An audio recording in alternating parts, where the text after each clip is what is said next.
Guys, just a friendly reminder that we are just 1 week away from the full-blown conversion of Popcorn Culture, the video segment, over to the Popcorn Culture YouTube channel from the existing Super Carlin Brothers channel. That's right. If you want to make sure you continue to catch the video version of the pop, head over to youtube.com/apopcast. That is the official Popcorn Culture YouTube page. Just hit the subscribe button.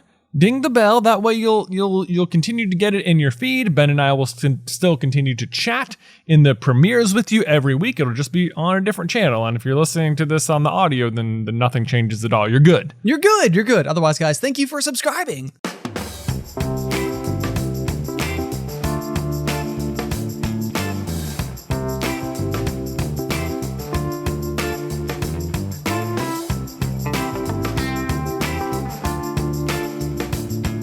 What's poppin', everybody? Hello and welcome to Popcorn Culture. My name is Ben Carlin and I am your host. Here with me today is my brother Jay, who will be in every episode. I'm here, Ben. I'm here, and it's a miracle I'm here, Ben, because I gotta tell you, it feels like everyone in my house has just continued to be sick for the whole week. Everybody else caught sponges? Just well, Beth so far. Let's knock on wood. No sponges. No sponges. And I would say, I didn't quite catch sponges myself. Okay. But dare I say, it seems that the sponges continue to get weaker and weaker by the person they get passed on to. So like Nick and Nate had sponges plus fever. Luke, just sponges. Daddy, just super tired, everything hurts. Oh yeah, I know that one. Yeah, I know that one. Yeah. Goodness me. Okay, well I'm glad that you're at least better. You seem better. I hope so. We are currently preparing for our trip to our good buddy Michael's. I know. I never call him Michael.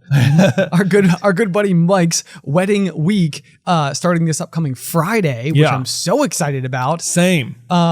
However, all this ailment that has been circling you guys, there's a small part of me, not that I ever wanted you to be sick, that is glad that it's happening before we venture off into those waters. It seems like whenever someone gets married, just like the sickness is like circling around. Like with you guys, like we made it through the wedding, everything good. Day later, dead. I know, and it was so sad. I know. It was so sad. We had signed up for we were in Disney, and we had signed up for like the lightsaber build day. We were gonna build lightsabers. It was gonna be so great, and our whole family was doing it together. We all had the same appointment. It was gonna be perfect. And literally, I remember waking up. I think it was like, let's say it was at 10 a.m. that morning.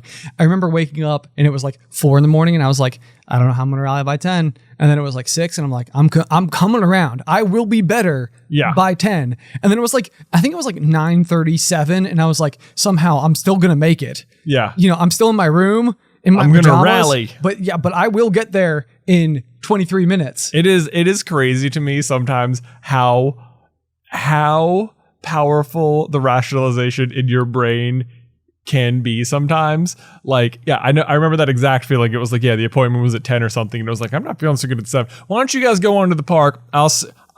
I think maybe I just need another hour to rally. Like, never mind. You were out for another 7 days. Right. You thought you were 1 hour away from recovery. Yeah. False. Yeah. You were 7 days. It is amazing to me how badly wanting to do something can trick your mind into being like, it's not that bad. You know, it's not that bad. It's hilarious though, because I also felt like as a kid, it was the exact opposite, where it was kind of like if you were sick, then there was sort of like that ability, like not ability, but like sometimes you get to stay home from school. Yeah. And that was sometimes nice. Yeah. And so I feel like as a kid, you're exactly right. It's like versus like when you want to do something, it's like as a kid, it's like, this light cough that I have, it's pretty bad. It's pretty. Yeah. You can like make things way worse. Like, oh boy, I don't know if I could. I got the black lung paw. I can't make it to school. Right. Yeah. But then, compare that with the upcoming Friday evening where everybody's going to Chuck E. Cheese. Where for free token night. Yeah. You could have thrown up like 30 minutes beforehand. You're like, I'm good. I am fine. I don't know, Mom. You're being a little overly cautious. Ridiculous. Oh my God. I experienced this just this week because I said like I was like had this sort of just achy all overness on Saturday, and I woke up and I was like, maybe I should just have some like light toast for breakfast. I'll just sort of see how I'm doing here. And I could sort of feel, Beth kept trying to like get me to say how I was feeling, like, what's wrong? And I kept just like, I felt so weird. It's like, I don't know if I have the words. It's just sort of like I need to put my head on the table and my face feels like frowning. Does that help you? You don't understand what's feeling bad? The ailment of frowning. The ailment of I don't feel good. Okay? You're like, yes, I understand. Could you describe it? No. I don't think so. I don't want to eat more, but do you feel nauseous? No. You sound unsure. Yes. So you're nauseous. So anyway, again though, I had something. Forever I've been like staring at this particular date on the calendar this past Saturday of like the lone free. This is like our one free weekend in like a sea of busy weekends this summer. Oh yeah. And it had so timed out that I was like, this is when I'm gonna go and try and play the Pokemon trading card game at our local card shop. And I was like, I've been staring at this one weekend. I'm like, I'm gonna go. This is it. And it has been. And as you all know, I already actually managed to try and go last weekend with miserable failure where not enough people showed up for people to play. And now here I am and I'm like, it's probably going to be the same. Probably enough people aren't going to show up and I don't even feel good. Or maybe I don't feel good. I can't even describe what's wrong. So I'm probably okay. I can go. I can rally. It's fine. I'm going. Did you go? I did go, and once again, not enough people showed up. Super. I cannot tell you how frustrating it is. And it was so weird because the moment then I got home, it was like all the hope, all the resilience my brain had built up against like not, it's like, you don't feel bad. You're good. You can do this. The moment like there was like, oh, the thing you want, not actually possible. My body was just like, forget it. You feel bad. Oh yeah. It was like the crash was immediate. Time to tank. I was like, and then of course, yeah. So that I cannot tell you how frustrating it is though, Ben, because I feel like we've been getting so into the Pokemon trading card game lately. We've bought in so many cards and I'm like so excited to go play in person with people. And like, I can't. It does seem like it is almost like comically eluding you. It's like, because the other thing too about it is that this is almost one of those hobbies that I think that you've sort of like maybe had like a little sequestered to yourself. Like there weren't as much going on, but like I've gotten into it. Our good buddy Steven has gotten into it. Yeah. Like you've got a couple of your other friends, like there's like a small group of us that are like all into it. And it still feels like it's just not coming up spades for you. It feels like, yeah, the enthusiasm is very directly centered. Like there is enthusiasm around me, but like at the public level, it's just like, where are the people? Where are the people? Like, this is not an unpopular game. I don't understand. Maybe you should work with the local card shop to set up some kind of come face off with the champion. Oh, just like self-declare myself. Yeah, the champion. Be like, yeah, here you go. Just play again. See if anyone can beat me. Throw down, yo. And it's just all a ploy so I can play card games with people. Exactly. Yeah, I mean, like, I almost feel like there'd have to be a situation where what happens is there's a tournament and the winner of the tournament plays you. Exactly. Yeah. That way you don't have to like go and demonstrate your chops. Everybody can just assume that you're the champion. And then whoever wins the tournament, if they beat you, it's like, well, that guy was good. Yeah. Like, I mean, that's how they won. Yeah. That's actually the very prize in the first season of Yu-Gi-Oh! Like the champion gets to then duel Pegasus, the creator of the card game, which is such a contrived tournament. Pegasus's whole reason for running the tournament is so he can duel Yugi, who he's confident will just win his way to the top anyway, because only by playing against him in a game can they barter their Millennium objects so he can try and bring back his dead wife, which is just like, why'd you have to stage the tournament? You already kidnapped his grandfather. There's already stakes on the line. He'll duel you no matter what, dude. Anyway. All I'm hearing is that I should be allowed to write the script for a trading card animated show. Ben, I'm all for it. It sounds amazing to me. I'd help you write it. Excellent. Yeah. Excellent. Because I didn't understand anything else you said. So I'll probably need someone who understands the technical side. But what I have is I'm kind of the big picture guy. Yeah. You know, you're small picture. Right. And I'm big picture. Exactly. And that way we know what we're going towards. Exactly. You can make it make sense. I'll make the duels themselves make sense. The matches, what happens I got that. It'll be interesting. They'll be like, no way. Everyone got all their biggest moves off and the heroes still won, but we got to see what the bad guy was capable of. Exactly. It's going to be good stuff. It doesn't stuff. really matter because you sort of know where it's going. Would we invent our own trading card game, or would we try to convince an existing trading card game to let us take over theirs? Because, I mean, okay, I'm on a tangent. It's in the same exact conversation, but are Pokemon living creatures? Oh my gosh. This very question floats across the front of my mind all all the time. Like certainly. Let me offer something. Okay. Let me say something because so when you're for one, it seems cruel slightly. I'm not even slightly like to have these animals fighting each other. But like when you're watching the TV show that is Yu-Gi-Oh, it's like it's very very very obviously projectors or holograms. Holograms is the word I was looking for.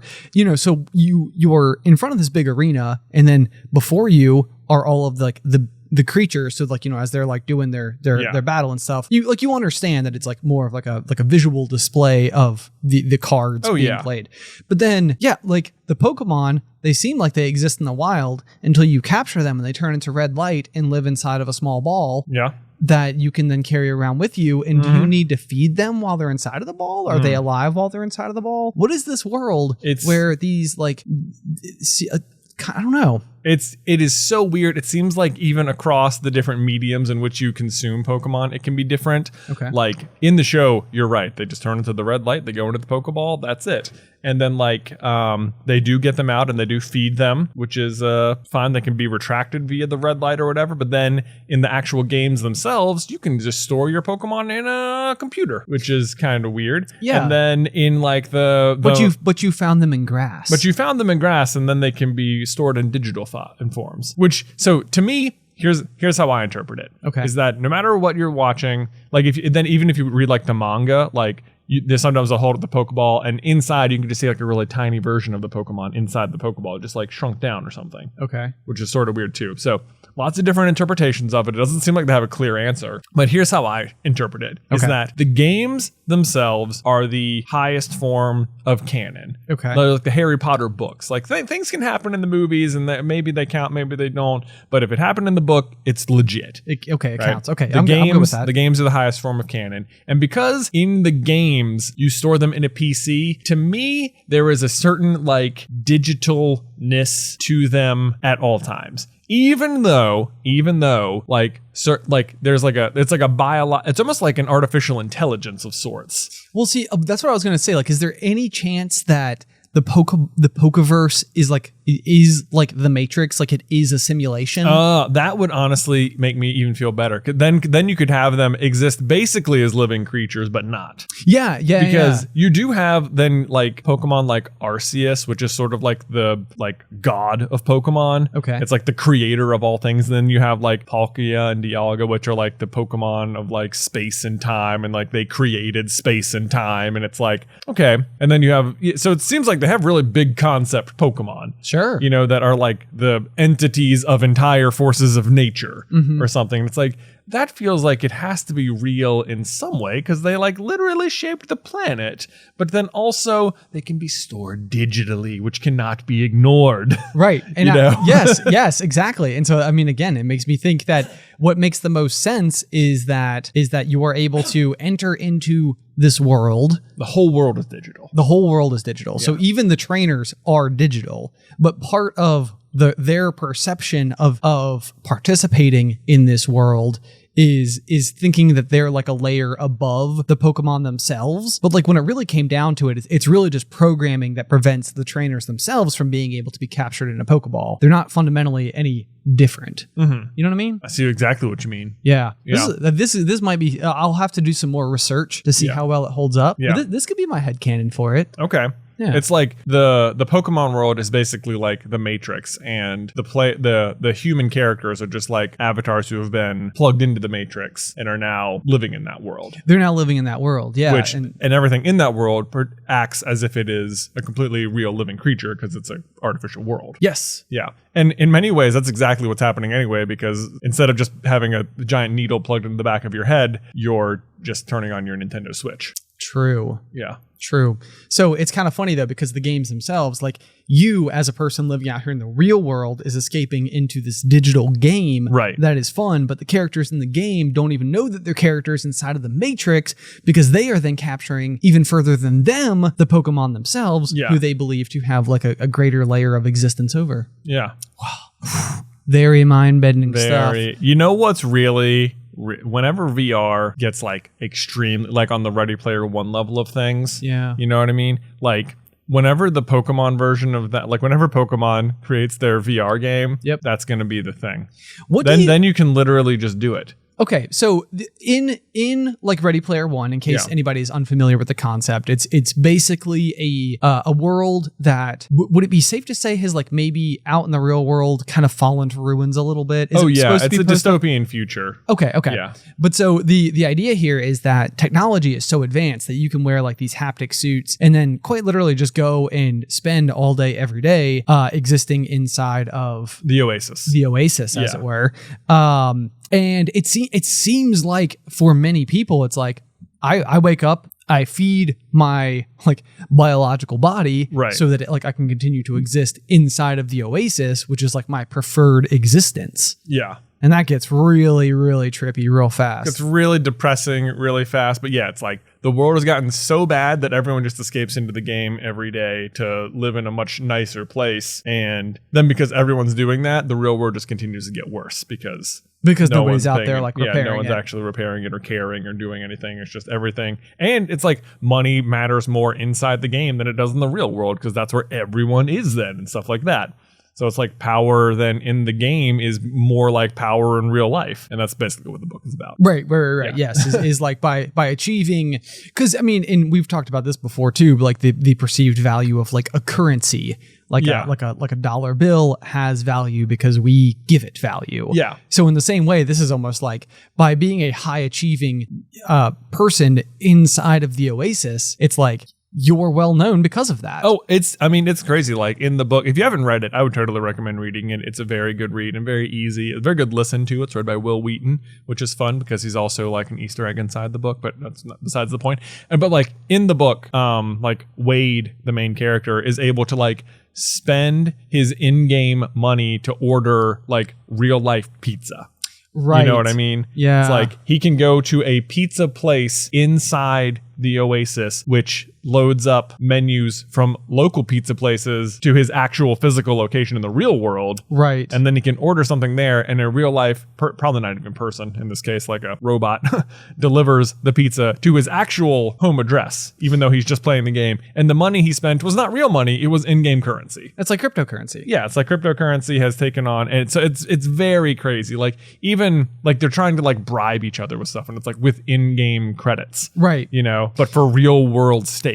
Do you think that sports in any way could be like a analog precursor to this very idea? Sports could be an analog precursor. Like so the idea being like, it's like, oh, like you might be able to like enter the Oasis, the game, and by being good inside of the game, you gain real outside of the game, like clout, power, like wealth. And in a lot of ways, you know, it's like professional athletes become exactly that. They're extremely high paid people. Like, you know, it's like they have taken playing a game so far that they are now like heightened, you know, in society. They are extremely well compensated. I dare say Ready Player One takes it a step further though. Okay. Because they do that. Well, one, they have sports inside they have like regular football inside the Oasis. Okay. Which is weird, but that's besides the point. It's not that getting like you're right. Like even within the Oasis, someone could just be really good at accumulating credits and become well known and wealthy. For that, but their fame exists more inside the Oasis than it does in the real world. Oh, like sure. for being good at the game. Okay. But the way it's taking me a step further is that is more important.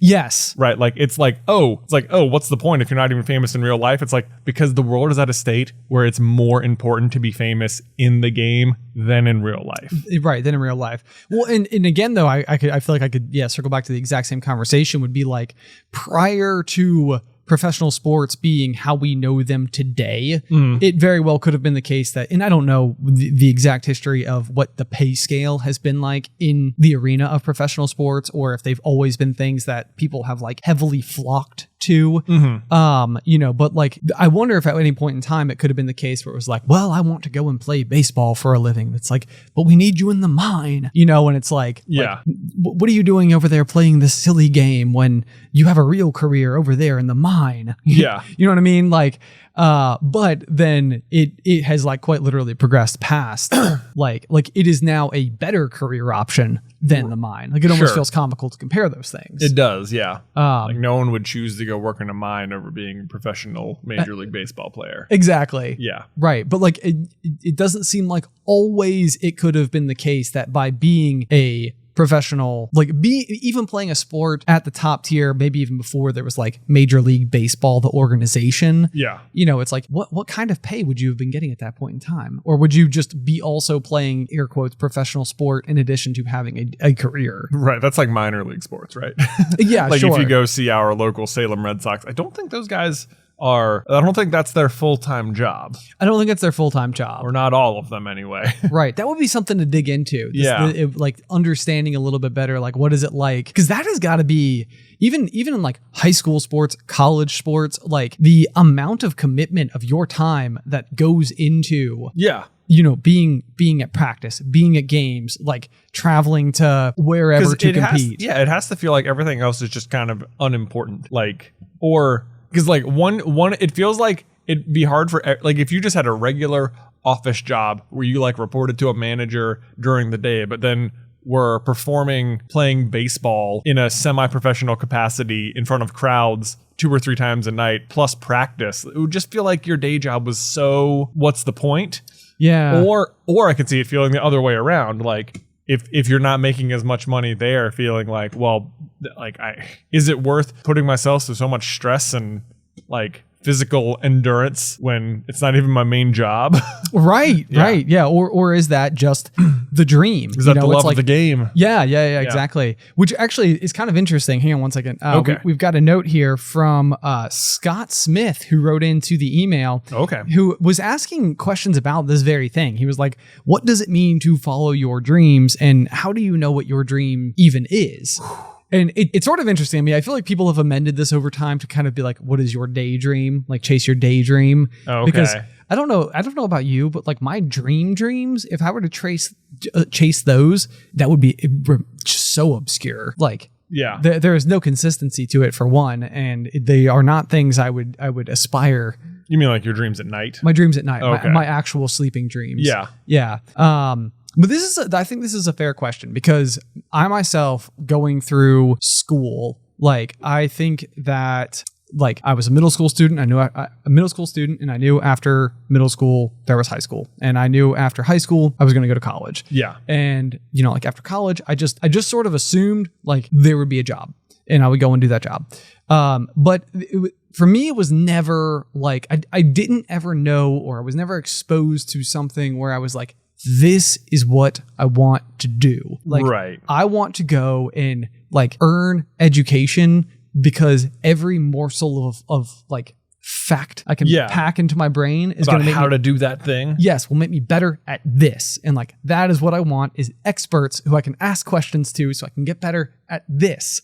And this is so not the mentality that I had at any point in time going to school. Like, well, I remember that exact thought. People were like, all right, you got to start thinking about what kind of career you want to take, or what's your career path going to be, or like, what do you want to do? Like, that's the constant question you get. Like, what do you want to do when you grow up? Right. Or whatever. Right. And it's just like, because you were like told you should have a very specific kind of dream when you're growing up. Especially, I don't know. That's how it was here. Maybe your experience differs, but it was like, this is, you need to have a goal along these lines, which is like, find a career you're interested in and go. And it was like, I either just was, same thing. Like, I wasn't necessarily like exposed to the things I wanted, or no one even like, I feel like everyone tells you that. And then I also felt like everyone is extremely hesitant to make any suggestions for you at all. Like as to what you might should do or something. Well, and that's part of it too. Yeah. Like I've talked a little bit about this in the past, but I just don't think that as like a 15, 16, 17-year-old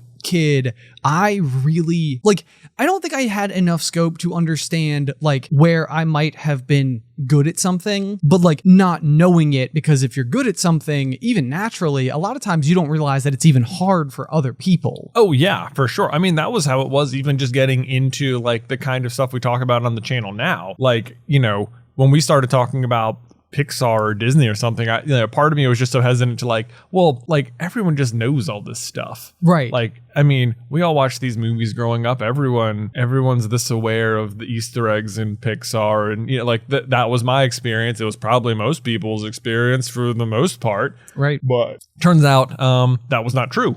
Right. Yeah, no. And all of a sudden, or it's maybe like a combination of other things as well. Like, because we host trivia on the Super Carlin Brothers channel very frequently, where we're throwing out really tough questions to anybody who wants to be able to tune into that stream.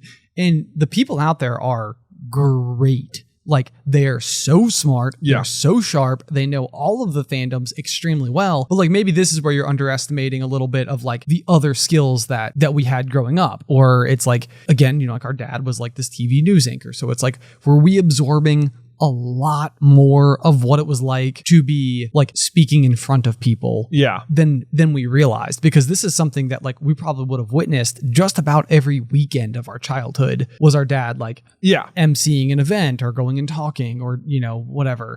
It just seemed like a normal part of our existence. Right. Or I remember this was sort of a weird, I think, like thing that maybe made this a little clearer to me once upon a time, was we were at VidCon one year and we had a talent manager at the time who we don't anymore, but we were just like walking from like the conference center to like a hotel lobby to just go have like a quick meeting or something. Yep. And we got stopped like 2 or 3 times along the way from people who recognized us. And we're like, oh my God, are you the Carlin brothers? And we're like, oh yeah, we'll take a picture and talk to them for a second. And we did it. And after like the 3rd time, like he just stopped us and was like, how are you guys doing? Like, how are you doing this? Like, and we're like, what do you mean? And he's just like I manage a lot of different people and I've been with them for 100 of these encounters, and you're getting a good chat, a good interaction, a picture, and you're like sending them on their way in like under a minute, and like everyone else gets stuck. Oh, sure. Like, you know what I mean? Do you remember that exchange? I do remember this exchange now. At first I was like, hold on, where are we going with this? But yeah, I do remember that. And it is, it's like, it's so difficult because a lot of times you don't know the things that you're good at. And this is what I'm saying, because like, because you're good at them, because you don't struggle with them. But then it's also the not knowing, like nobody has pointed it out to you enough to where you are like, hey, like this thing that you can do, like this is remarkable. People can't do this. Yeah. It's like this is a great thing if you want to chase. Yeah. And I think that, growing up, this was something that like, you would go and sit down with your guidance counselor before you would, I think in 11th grade, junior year, and you would sit down with them and they would be like, well, where do you want to go to college and what do you want to do? And it's like, is there any way for you to tell me? Like, is there any way, like, this is only the 2nd time I've ever talked to you. Like this, I've never even been in this office before. How am I supposed to know? Right. It's like, if you're supposed to be, and I know that this is putting too much pressure on this person who obviously oversees many, many hundreds of students. Like that's not what I'm saying. It's not like a frustration with how this person did their job. Like, it's just, what would have been really great for me is someone who could stand back, watch me go through these stages and be like, hey, like you might not know this, but you're really good at this thing. And that might be something, that skill would fit very nicely with this career, which you might not know. Yeah. And if we can take this thing that you can do and apply it in a really productive way, then you might be able to achieve a lot more than you realize, because you don't realize that one of your greatest skills is a skill at all. Is a skill at all. Right. And I think, like this is, I've had people talk to me, or even Ethan, the editor, who, edits the pop, he was in high school, I think 3 or 4 years behind me. Yeah. And I've talked to him before about like me in high school, and his perception of me is like eons away from what my perception of myself is or was. Right. And it's like, dude, if I had half of the confidence in high school that you thought that I did, I feel like I would have been unstoppable. Right.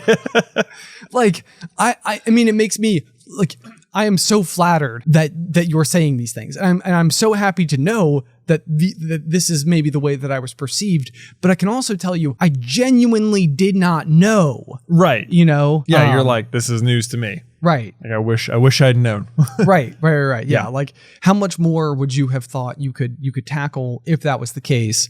And then on that same token though is walking that fine line between, again, arrogance, cockiness, and confidence. And how do you like blend those pieces of the puzzle together so that you can feel self-assured and ready to take on the world without over assuming your own abilities. And I think that that's probably what many of us do out there in the world, is under assume our own abilities. I definitely think that is what many people do. Or if you're not living that lifestyle, let me know how you are not living that lifestyle, because I definitely think I know that's my experience as well, that I think I underassume my own abilities. Well, so yeah, we might be able to do a nice transition here. But so the other question too is like, should you be more forward with people about like... I'm glad you're making this transition, because I was thinking the same thing. We were talking last week about a character that exudes confidence but not arrogance. And Ben, there's a brand new TV show back on the... Not brand new, it's back for season 2. Ted Lasso. Ted Lasso! The man, the myth, the legend. Amazing. If you haven't watched Ted Lasso, please go watch season 1 and the first 2 episodes of season 2, which, well, probably three episodes as of recording. Only the first 2 episodes of season 2 are out, but Ben and I freaking love this show. I mean, I do not think it's a leap to say that it literally changed my life. I mean, I think, yeah, it's like the landscape of popular TV out there right now is very gloomy, is very pessimistic, and it's just this like shining bright spot of like, oh my God, is this a show about like positivity and hope and like just believing? Believe. It's in the bleachers. It is in the bleachers. And above the door. So the really interesting evolution of this character of Ted Lasso, and it seems like as we're entering into season 2, and I don't think that this is like overly spoilery, but if you are deeply concerned, then maybe real mild spoilers for Ted Lasso, season 2, episodes 1 and 2, is I think that like what season 1 is a lot about this character who just exudes positivity. Yeah. And I think that like when a lot of people meet somebody like this, they're largely taken aback by it. They think that a trick is being played on them. They think that like there is some type of underlying motivation or intention. Right. And I think that like it's almost odd how abrasive Ted's positivity seems to be to many of these people at first. They're because they assume the worst. Like this is all, yeah, you're right. Like there's an agenda behind it. Yes. Yeah. It's like, why are you being so chipper? What are you trying to sell me? You know? And it's like, nothing, you know, I'm just great to see you today. I'm so glad you're here. That's what's like the hard pill to swallow at first, I think. Yeah. Is that like I think that's almost the main, like the commentary is that it is so sad that you can't meet someone like that and not just be like, what a great person. Like, you know, it's like this person is only trying to bring out the best in others. Like that's his, you know, that's like his goal. I mean, as a coach, that's what he's trying to do for his players, but it's also what he's trying to do with just everyone in his life. Yes. Just everyone he meets, he just wants to have like a good connection with and to try and like bring out the best in them. And it's like, it's so hard to believe that could be what anyone wants. Right. But it's so refreshing when you like realize it's possible. Right. It's possible. And so it's really quick and easy, I think, with it to be like, oh, it's a show about like the power of positive thinking and that type of thing, which I don't even really, I think it's more the power of a positive attitude and the impact of so many of these like incredibly pleasant touches that happen throughout his day, and then how those pleasant touches might permeate to all of the other people. You know, like if you're just super friendly to the person at the bakery in the morning, the person who serves you your coffee, and like you give them like that positive moment, like what if they then give it to the next customer? Yeah. Because they were like, it's a good, like that guy was so nice. Yeah. You know, like, and then it carries. And you can see that at least at the start of season 2, which picks up like midway through the whatever soccer season they're on. It's not real. The soccer itself is not really super important to the plot. It's right. Sort of what moves it forward week to week, but like, you know, whatever. But you can see that Ted's influence over the staff at the stadium and the players on the team has been tremendous from where it was in season 1, where like everyone's just sort of like open to like hearing from other people. They're all very like empathic listeners. They always like try to understand where people are coming from in like a very like, and they write it in a very natural way. Yeah. I feel like it, but it comes across really well. Like everyone's really concerned about the other people simply for their own, like hoping the other person's living like their best life. Yes. But there is a weird, contrast.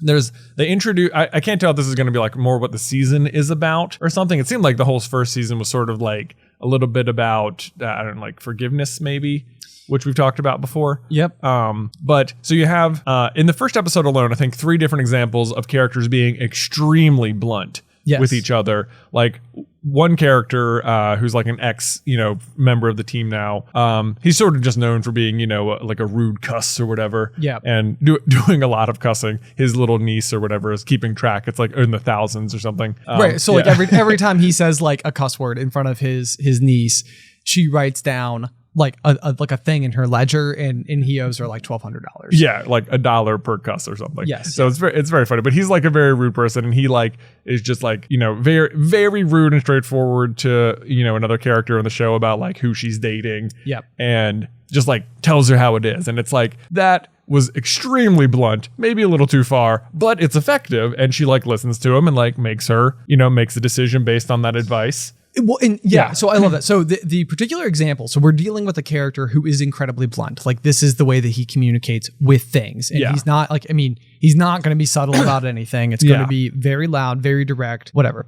And it's interesting because he goes on a double date with one of the other characters. And like at the end of it, she's like, well, what did you think of the guy? Like, and he's like, he's fine. Like, but you are better than fine. Like this, why are you dating this guy? Like you can do better than this, and it's so out loud. And how many moments have there been in your life where one of your friends introduced that like a significant other or something, and you're just like, no, like, but at the end of the night, what do you say? They were great. I'm so glad. I'm so happy for you guys. Yeah. I really think it's going to work out. And it's like, what is better? It's like, it's like, would it be better at the end of that night to be like, honestly, there's nothing wrong with them. Right. I just don't see the chemistry. Or like I just don't see the lifestyle like meeting up because there is the want to be supportive, but I think the underlying belief for so many people is that being supportive is telling the person what they want to hear, right, versus telling the person what they need to hear. Oh, that I think you're right. That I think is going to be the message: what you want to hear versus what you need to hear. But there's another character who's like he's like new on the team, but he's from another country. I forget where they say he's from, but he's just like very direct with the other players, and they're like, oh no, he's not being rude, he's just being from his country. Right. Yeah. And then they also bring in a therapist who seems like they're going to be like a big character this season. And her way of dealing with things is also very direct. And, they have a character who's going through the yips, as it were. Yeah. And they're all like very afraid. They're very superstitious about it. They're like dancing around it. They're specifically not addressing it directly. Yes. And she comes in and she's like, there's no reason to avoid this topic. It's a very real issue that professional athletes deal with. Let me sit down with this guy. Right. And you're like, wow, that was direct. And like, if you know about like the yips or whatever, it's like a very superstitious thing in sports. I guess maybe it's not. Maybe it's a real thing. Or it is a real thing. Sorry. Yes, yeah. So psychologically, it is a real thing. But basically, a lot of people probably attribute it to superstition, right, or like a sense of overconfidence, or like you messed up like one thing and then you just can't get it back. I think the superstition is that if you mention it, it will come true. Sure. Yeah. Yes. But so anyway, yeah, like Ted tries to work on this player's attitude, or tries to help him overcome the yips by, being positive and giving him a couple quippy one-liners, like he approaches everything, and it doesn't really work. And then the guy sits down and has actual therapy with the therapist, yeah, and walks out. He's like amazing. He's great and better. Yeah. And it's this weird contrast because Ted has clearly been an enormous positive impact on the staff here, and yet there's this like new way of thinking, or this other way of communicating that is pervasive, like making its way into the show, that is in direct contrast with how Ted approaches things, because Ted speaks almost exclusively like in metaphors and by examples. Yes. And like I almost noticed it, like they almost did it like to a fault in the first episode. I was like, man, they're almost like forcing it. But then by the end of the episode, I was like, that's sort of the point. I see what they're doing. Right. But, yeah. Right. Yes. And I think that like that, yeah, what Ted tends to do is take a potentially stressful situation, something that could have been traumatic to a player, a coworker, whatever the case may be. And he's going to try to give you like almost like an adorable, relatable example of this thing, like the metaphor. And almost always it's like, okay, like I was able to just make the problem like solvable sized. Yeah. And because of that, like I can now move on. And so now I think what we're seeing is a couple of different things with this show, which I think it's very, very interesting. And again, like in terms of how, like I said, Ted Lasso, I think kind of changed my life in a way. And I think it's because for me, my whole life, like even in high school and stuff, I would walk down the halls and I mean, I would give a high five to every single person I passed. You know, I mean, it would be like, and I feel like there are these like stereotypical scenes from like, I don't know, high school movies where you've got like that person who's like, hey, see you in math, like, ba-da-da. But like, I literally did that. You know, I mean, it was just like, it was just every single person I saw. I was like, how are you today, man? Great to see you. Anything new? You know, like, and similarly here, you know, I think at the office, it's like, you know, like I walk into the office in the morning. The first thing is it's always like, you know, like, good morning. Like, like how was everybody? How was everyone? What did you do last night? Exactly. So, like, but you've got like all this positivity that's going out there, but I feel like maybe what we're seeing with this character is that like while he's able to project a lot of this positivity out there, it's almost like it's his coping mechanism. Right. You know, like so what he's doing is he's using this like extremely exuberant positivity to not address things directly that are serious. Yeah. But it's odd because it's almost like he's had a positive impact very visibly on every single person around him. Right. But it almost feels like he himself is like kind of struggling because of it. And that does a little bit come to a head in the first season. Yeah. Where it's like, clearly he's like projecting all this positivity out, but then he's also got some like internal demons like with his divorce and stuff, and that's really affecting him in a very negative way. Right. Yeah. So it'll be interesting to see how it manifests in the second season. But I am very curious. I think the second season is off to an amazing start already. No sophomore slump, just crushing it. Definitely check out Ted Lasso if you haven't yet. Perfect. Transition. We're on to a new topic. What? Because we're not very good at always seamlessly segueing. Sometimes we're great at it. Sometimes. Other times we're less good at it. Yeah. So so I spent the past weekend, I drove to and from DC in back-to-back days, basically. So I spent, you know, like 8-9 hours. Oh yeah. Driving. I've been there. That drive to and from DC, all right. Yeah. Boosh. No fun. It's It's just a little bit further than you want it to be. It is. Yeah. Beth used to live in DC for like a year, and I would have to get off work on Friday at 5, drive the 4.5 hours to DC, get there like 9:30 or 10. It's basically time to go to sleep. Yep. Then Sunday, stay there as long as possible because like I gotta make the most out of this trip. I'm only here for a long, short time. Then you leave at like 2 or 3 o'clock on Sunday, get home, time to go to sleep, and then you're back at work. Yeah. It's a long drive. It's kind of like going to like Disney on vacation. Yeah. You know, it's like you're so excited for like time away from like work and get to go and do fun stuff for several days. Yeah. And then you get home from Disney and you realize that you walked like 22,000 steps a day and you're just flat out exhausted. Exactly. It's like, but you know what? You're going to have to do that drive again so soon. You're there for such a short amount of time. You better cram it in. Exactly. So what'd you do? So, okay. For me, like I spend a lot of time when I'm on the road just thinking, you know? Okay. Do you like you're just sitting there like in complete silence, like no radio on, no music? Correct. Okay. Yeah. Okay. Yeah. Again, on my frequent visits to Beth at our what felt like never-ending long-distance relationship that was college and shortly after, there were many a drive where I would be driving to see her. And she would actually, every year she would buy me a new like Harry Potter. Wow. Hashtag Harry Potty. Harry Potty. Boy, no one wants a Harry Potty, I'll tell you. Oh, yeah. Not at all. Not at all. Not one bit. No, you do not. Harry Potter books on CD, and solely for the purpose of giving me something to listen to whilst I drove to and from JMU. Yeah, I feel like it's kind of an unfair advantage given what we do now. Yeah. Well, I feel like it just set the stage, Who knew what a role it would play? And I feel like you knew. I don't think I knew. I always liked Harry Potter, and it was like a great excuse to just veg out and listen to it. But sometimes I would listen to Harry Potter. A lot of times I would listen to like stand-up comedians. I had so many CDs of just stand-up comedians. Yeah. Which are a weird thing to have. I feel like it's a weird thing for CDs because it's the same routine over and over, obviously. It's true. Like you just start to expect it.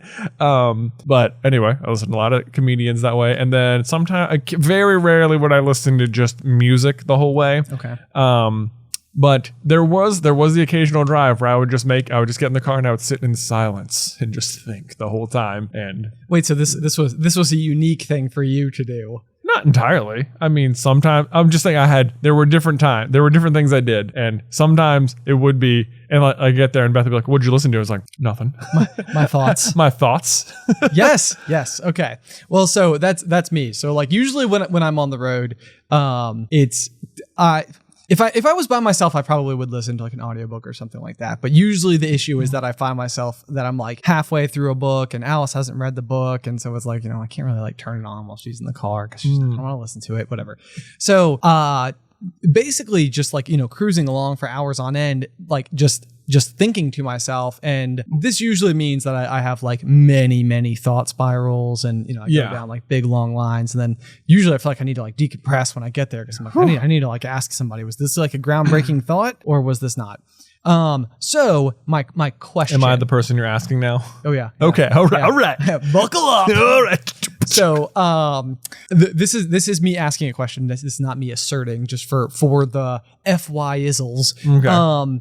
But we talked for a good long stretch here on the pop about the idea of forgiveness and like the importance of it, the complexities of getting there, what it can feel like, all of that type of stuff, like why you might want to do it. And so on the flip end of that yesterday, I was thinking about the idea of blame and whether or not there is like too much of it like in our world, specifically because I feel like we were talking about like with therapy and stuff like that, there's typically like a lot of things that anybody who has gone through a stretch of life hard stop probably could go and unpack in some capacity. There are probably ways in which you might react to having a certain amount of, security taken away or control taken away or whatever that is probably a little more deep seated and in an area where you felt like you didn't have control. But so I was thinking about this idea of blame and I was thinking about the 5 stages of grief. And so the first stage of grief is usually denial. And then the second stage is anger. And so I guess kind of like my general query, my like thought bomb, as it were, was like, does the idea of like seeking blame almost feed the anger stage of the 5 stages of grief?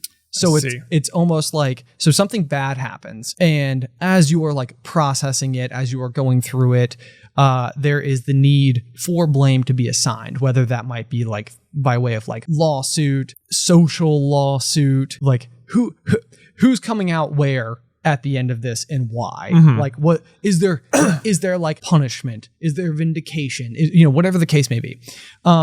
And with that, it almost feels like the longer that anybody does need to live inside of that space, and again, especially if there's like a lawsuit involved or something, like that can take a very long period of time, which might mean that you are literally like unable to continue to progress from the anger stage, right, and try to reach that like acceptance with what may have happened.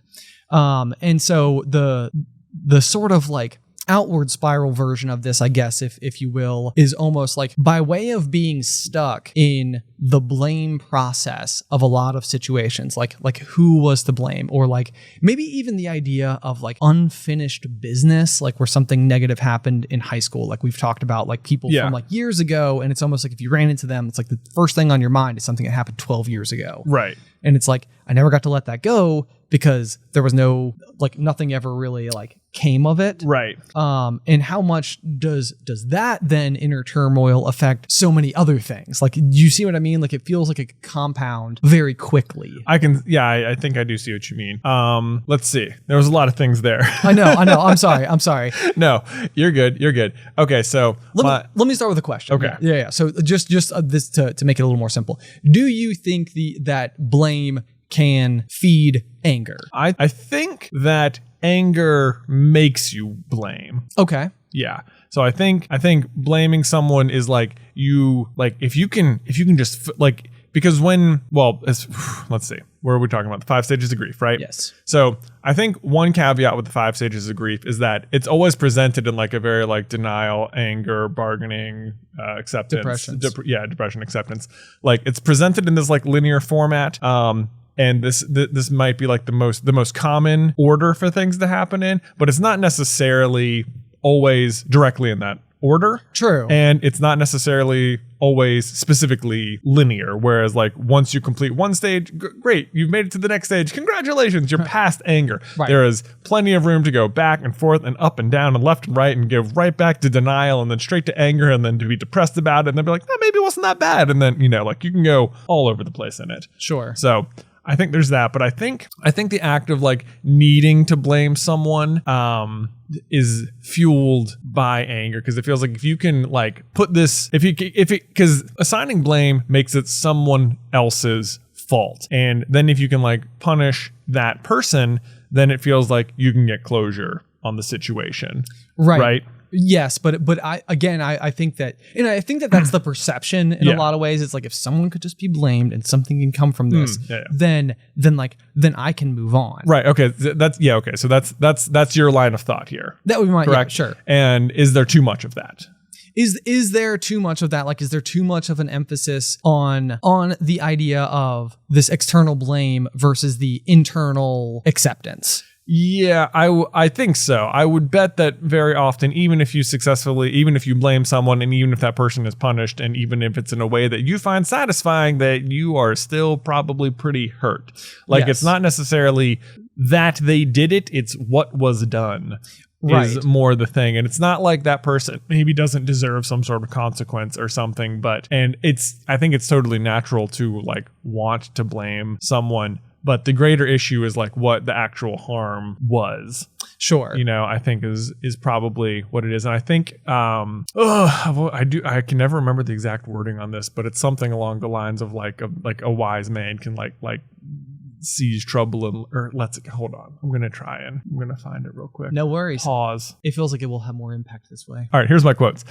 Good sense makes one slow to anger, and it is his glory to overlook an offense. That's one. The next one is, a soft answer turns away wrath, but a harsh word stirs up anger. Those are my two. Those are my big ones. Okay. But those are from the Bible as well. I screenshotted those specifically. They were talking about them in church one day. I was like, this is exactly a thing I feel like is really speaking to me right now. I wish I could tell you the verses. I'm pretty sure they're Proverbs, if that helps at all. You can just look them up later. There you go. That doesn't have to make it mean more or less to you, but those are, I think it's true nonetheless, no matter what context you take it in. Sure. That good sense makes one slow to anger, and that it is in his glory to overlook an offense. It is just, which the main takeaway there is just like, whatever the offense was, you can decide to get hung up on that and try and blame someone for it, but it is much wiser to just try and like overlook it and like focus elsewhere. So let me ask this question, because it might be a little more, it might be relatable at the very least. Is there an example, or could this be an example of a situation where you could be seeing somebody in like a romantic sense, and that person could cheat on you, and really, really, really strong like mental health would suggest that there doesn't need to be like a myriad of emotional reactions, because the underlying like logic that you could like apply to this situation would be like, well, if this is the type of person who would cheat on me, then they're not the kind of person like I want to be with. Right. Whereas the typical, I think, emotional reaction in a lot of ways comes from this feeling of I'm not enough. Like like, you know, in order to have made this person happy enough to not do this. Right. There's like a certain sense of rejection associated with it. But like, if you could be mentally healthy enough, then it seems like even if you were like very romantically interested in this person, it seems like you could be able to see the logic involved. And I know that this is like emotions and love, and that makes things like very difficult. Yeah. All's fair in love and war, right? I'm fairly certain somebody just typed "love is fickle" somewhere in the chat, or just said it out loud in their car as they're driving about. But I think that as I had gone through like relationships and things like that, I used to very, very, very much struggle with like this thought, this problem. Like it felt like it happened to me like a fair handful of times. Right. And like, despite being cheated upon, it didn't make you not want to be with the person. Yes. Yeah, exactly. And because it's almost like the best thing that could possibly solve the situation is them coming back. Right. Like it's like a class. I think that's the case of like most of your self-worth comes from this person liking you. Yeah. And if this person cheated on you, you are willing to overlook it because the alternative is that you have no self-worth. Exactly. I think that's very well said. I think that's very well said. I think it's like a what is it? It's like a -1 is still, I forget exactly. What am I trying to say here? Like a 1 is better than a 0 or something. Like that's not exactly right. It feels like a -1 is better than nothing. Like holding something negative is better than holding nothing, but that's not true. Oh, right. Yeah. Yes. Like a negative thing is better than nothing. Yeah. I understand. Okay. But so yeah, like to go back to my point, it's almost like if mentally, emotionally stable, then can that almost like prevent you from the need to then assign the blame? Okay. Well, like, because if you're not angry, then you don't need to try to take the anger out of yourself and place it upon someone else. You know, like you don't need to like. Like when you say blame in this situation, are you saying like I blame you for what? For making me feel negative. Okay. For hurting me. Yeah. For damaging this relationship. Right. Like you're saying, like the enlightened person would just recognize that this happened.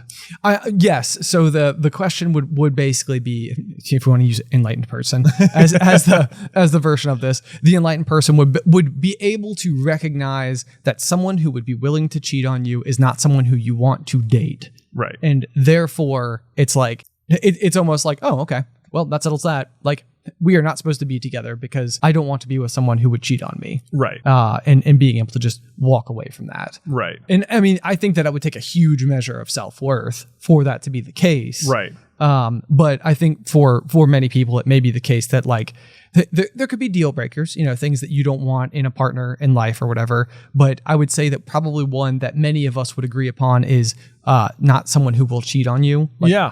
Like if you put it in your dating profile, like I cheat constantly. It's like, oh, that's a deal breaker. You know, like you would never date the person beforehand if you knew that. Right. Like if it was just public information. But so then if it becomes public information, if you come to learn this information that this person is now someone who cheats, it's almost like, oh, okay, well, that's a deal breaker. Well, if they cheat on you. Is that not what I just said? Oh, no, well, the way I heard it was that if you started dating someone and found out that they cheat a lot.